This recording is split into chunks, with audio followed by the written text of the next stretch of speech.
Breaking tonight, despite a growing backlash, Republican presidential nominee Donald Trump is continuing to charge that we are looking at a rigged election, and he's putting the blame squarely on the media. You see what's happening? The process is rigged. This whole election is being rigged. These lies spread by the media.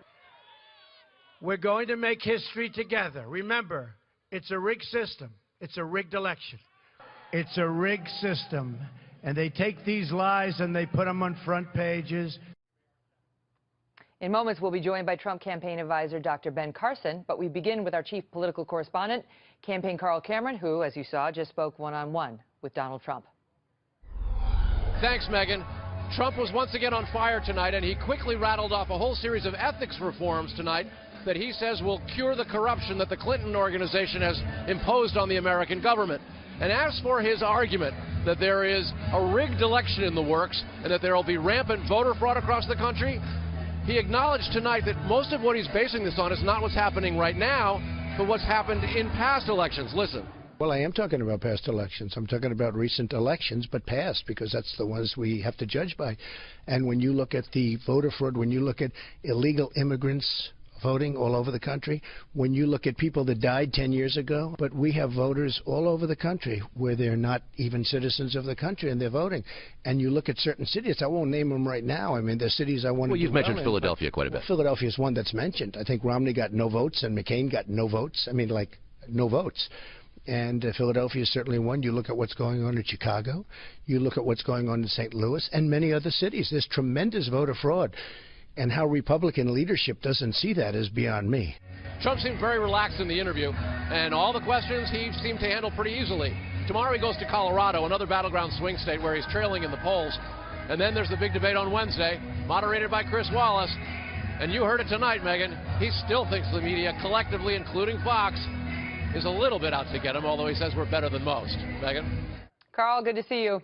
Joining me now, former Republican presidential candidate Dr. Ben Carson, who's now a Trump campaign advisor. Doc, good to see you tonight. So let's say the system is rigged. Let's just say it is. Why is he going after the Republican leadership for rigging it? Is the Republican leadership rigging the ballot boxes and gearing up the media to be in the tank for Hillary?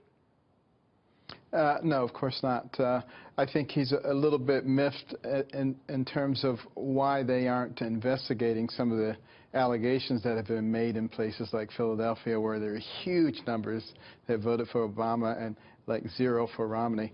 But that's just, that's just in a few counties. There are all these precincts, I should say, and in some precincts, Romney and McCain got 0 votes, and in other precincts, they got many votes. And in some of these little precincts, it's only like 100 people voting. So it's not that suspicious that the Republican got no votes. I think the point is that, you know, we obviously, it's too late to do anything for this election, but we should be looking at the integrity of our voting system. I was talking to someone last week who said they went to vote in the last election, and they weren't asked for an identification of any type.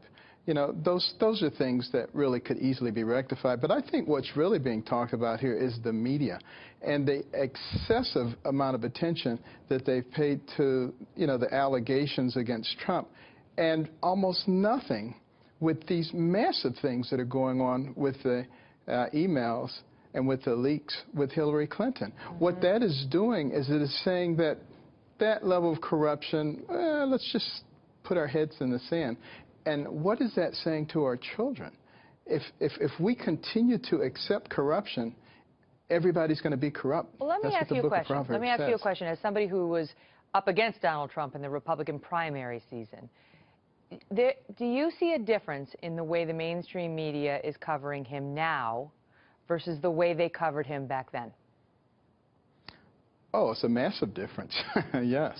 What is it? You know, during the primaries, they were all too eager to hear everything he had to say, and, you know, to put it, you know, in a much better light than they are now. Now they've kind of turned against them and become instruments of the political class. Now, and remember, this election is not about Democrats and Republicans. It's about the political class versus the people. That's where the real difference is, and that's the reason that I actually think that Trump is going to win, because I think the American people are actually wise enough to see what's going on.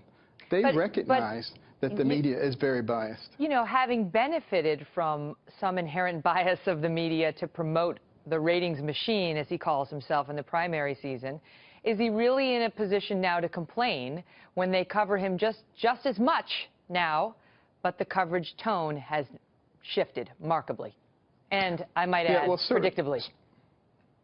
Certainly, it would be wise at this stage, at this late stage, to really concentrate on the issues, because, you know, the differences between Trump and Clinton on some of the major issues that affect our society are gigantic, and yet people aren't getting a chance to hear about that, and they need to hear about it so they can make an intelligent decision. Mm-hmm. Well, it's been interesting. There is, I mean, it has been pretty marked. I mean, the difference between the primary coverage, as you of all people know, versus the general election coverage, but that was never going to be a mystery. That did not come as a shock. It also shows you how much power they have. It shows you how much power the media has. They do. And I continue to plead, particularly with young journalists, to bring some integrity back. It would help us as a nation tremendously. Great to see you, Dr. Carson. You too, Megan.